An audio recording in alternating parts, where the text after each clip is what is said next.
We should all grow fat and be happy. Here's a familiar version of the boy meets girl situation.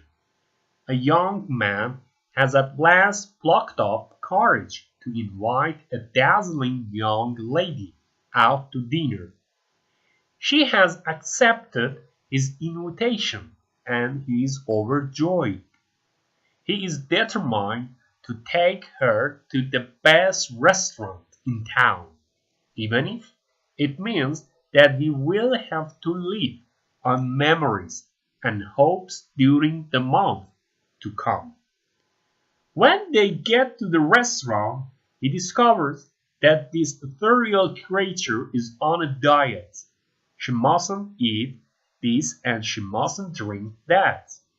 Oh, but of course, she doesn't want to spoil his enjoyment. Let him by all means eat as much fattening food as he wants. It's the surest way to an early grave. They spend a truly memorable evening together and never see each other again. What a miserable lot dieters are! You can always recognize them from the sour expression on their faces. They spend most of their time turning their noses up at foods. They are forever consulting calorie charts, gazing at themselves in mirrors, and leaping onto waiting machines in the bathroom. They spend a lifetime fighting a losing battle against spreading hips, protruding tummies, and double chins. Some wage all-out war on fat. Mere dieting is not enough. They exhaust themselves doing exercises, sweating in sauna baths, being pummeled and massaged by weird machines. The really wealthy diet mongers pay vast sums for health cures. For 2 weeks, they can enter a nature clinic and be starved to death for 100 guineas a week.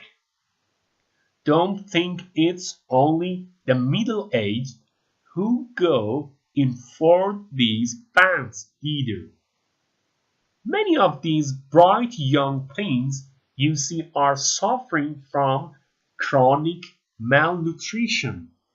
They are living on nothing but air, water, and the goodwill of God.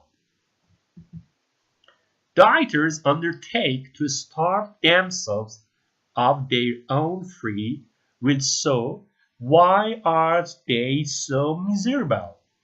Well, for one thing, they're always hungry.